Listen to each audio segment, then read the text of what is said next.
Hello, happy Friday. My name is Maddie, and if you are new here, then welcome to my channel. And if you are not new here, then thank you so much for coming back. It makes me so happy inside. I'm so excited for today's video since I'm going to be starting the more detailed outline for the first book. I have that good foundation that I made last week with that first just kind of bare bones outline.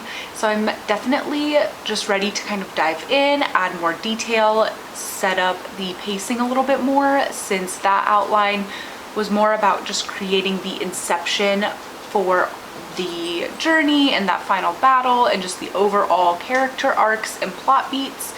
But now it's time to add more detail and get the hook, the inciting incident, all that good stuff in the correct place and percentage of the plot.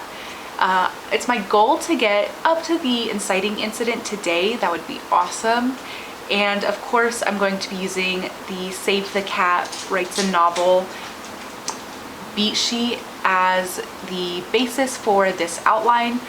I don't really have any other resources that I'm going to use specifically for outlining, but I did start a new reference book that I just wanted to do a quick shout out for. I haven't read the whole thing yet, but it's very interesting, even in just like the opening introductory pages. And that book is Wired for Story by Lisa Cron. This one takes a more scientific approach with neuroscience and how our brains react and respond to story. So that's been really interesting, just to kind of see how our brains are hardwired to interpret and engage with storytelling, and how that has been a part of our survival since we were hunter-gatherers, needing to know what's safe to eat, what's not, and how we've evolved that sharing of information into storytelling. So I highly recommend this one. Like I said, I'm not very far in it yet, but it is just quite interesting. We are going to just jump in to outlining today, starting with that opening image that sets up who your characters are now before they change and start their journey. So if you would like to stick around as we outline, then continue watching.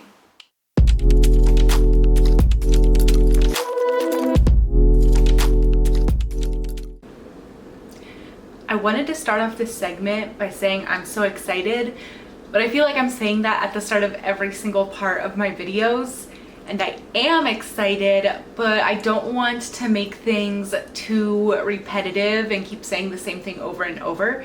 So I thought I would just jump into what this outlining process has been like. I know that I want this story to be dual point of view, which I haven't done before, and at first it was a little bit of a struggle to decide which of my two main characters would be the protagonist, and creating this outline really helped inform that decision, since I could see who had a stronger connection to the rest of the plots happening in this solar system and who it needed to be to carry the journey and the theme. It's also really helpful to outline through to the end so that I know where I need to include foreshadowing and extra context to make everything make sense at the end. For the first time ever, I actually love my third act and feel like I have enough plot in my second act, which is also a first. I love creating the first acts, and then I create a really small and underdeveloped second act, and by the third act I normally am just scrambling and throwing, spaghetti noodles at the wall and seeing whatever sticks. So I'm actually really proud of this outline. One of my favorite things about the Save the Cat Writes a Novel beat sheet is starting with the opening image. This is just the first 1% of your novel or screenplay, whatever, short story, novella, whatever you're working on. This is just that first percent. And it's just a snapshot of the current state of the world, state of your characters' lives. One of the most impactful opening images that I watched recently was I believe it was 2022 remake of All Quiet on the Western Front. It is an incredibly powerful anti-war film centered around World War I. And that opening image is just seared into my brain. It was so powerful and such a good opener for setting the tone and futility of the movie. And if it's a comedy, you're going to want something that is funny. If it's a drama, you're going to want a heavy hitting opening image. I am a fan of kind of cyclical beginnings and endings. I like to kind of juxtapose where characters begin and where they end.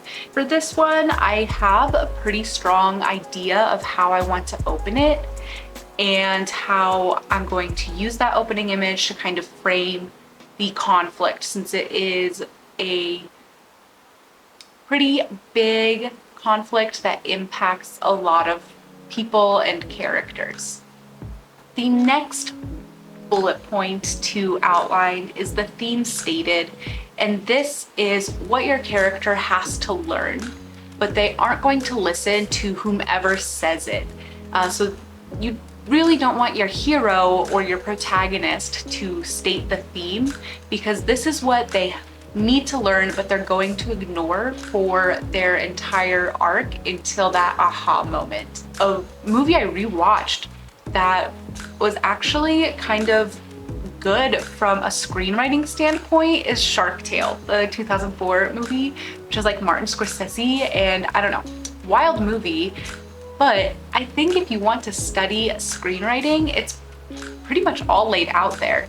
And in that opening, oh, I'm blanking on her name, but that pink fish, she states to Oscar that what he wants isn't up at the top of the reef or any of the money or the fame. He has it right there. She says that right to his face, and he ignores it. And that's what your protagonist has to do as well, even if he isn't a CGI fish voiced by Will Smith. That's what your hero has to do, because that's the theme of the entire work. What you are putting into the world, what you want to share with the world, and your perspective that comes with it. And that's whatever your theme is. It needs to be stated at the beginning. That first 10% then should all be setting up the status quo, the world, your hero. This is also a good point to introduce the side characters, and we also have to kind of learn what is holding the hero back. What are they afraid of? What is that thing that is driving them but they aren't ready to pursue? Anything that is a flaw for your character should at least be foreshadowed or hinted in this setup. And this setup leads right into our inciting incident. This is probably my favorite thing to write, is the inciting incident. And this is that moment, that action, that scene at that 10% point that jumpstarts your hero into change or on their journey. It is what forces them to act. And it is a life-changing event, and it is what brings them into that next step of your story world.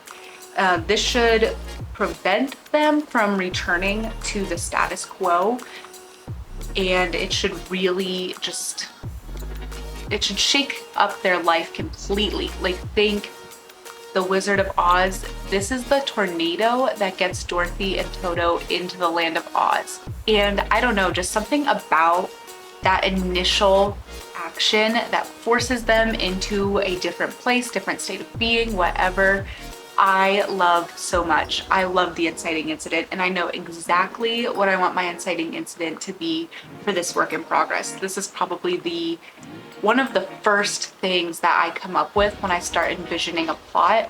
because like I said, it's just one of my favorite parts to write. And the final part of Act 1, this goes up to 20% of your work, depending on the length, wherever that may fall, is the debate.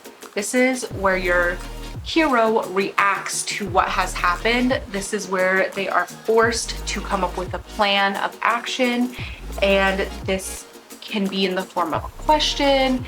This is also where you show how they are reluctant to change and how changing would help them.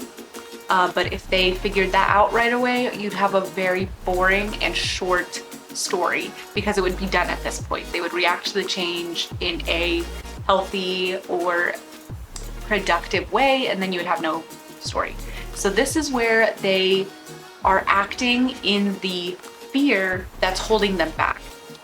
And this is where it becomes apparent how much it's holding them back as well.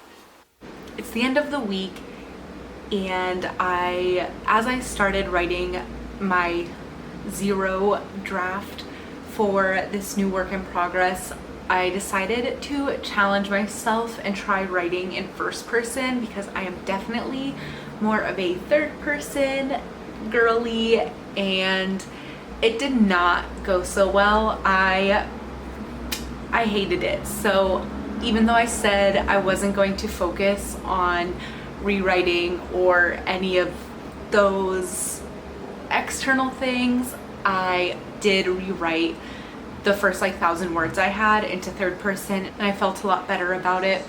So I'm just going to continue with that. The nice thing about this first discovery draft is that no one else is going to read it except for me. I'm hoping to have it finished by NaNoWriMo, so I can spend the month of November just not necessarily editing, but just rewriting to have a stronger draft that can start going to alpha readers and getting some feedback. But yeah, this work in progress is going to kind of take a step back for this summer, which I am dubbing the summer of rewrites. I have my notes back from the editor, so I have to compile those along with beta reader feedback, and we are just going to hammer out this rewrite for This Cruel Fate this summer. So that is going to be the main focus. This work in progress is more just kind of something that is fun. I do have a projected deadline, but it's not set in stone, and I'm not going to stress about it too much, especially so early into the summer, and I have a lot to get done on This Cruel Fate. So that I'm going to start that vlog right after I finish up this outro, because I'm super excited to start compiling all the notes and reading all the feedback. So if you have made it this far, thank you so much. I would love it if you would give a thumbs up or subscribe to my channel, and if you would want to leave a comment about anything really, I would love to read it. Thank you so much for watching, and I will see you next week as we start compiling our feedback. All right, bye.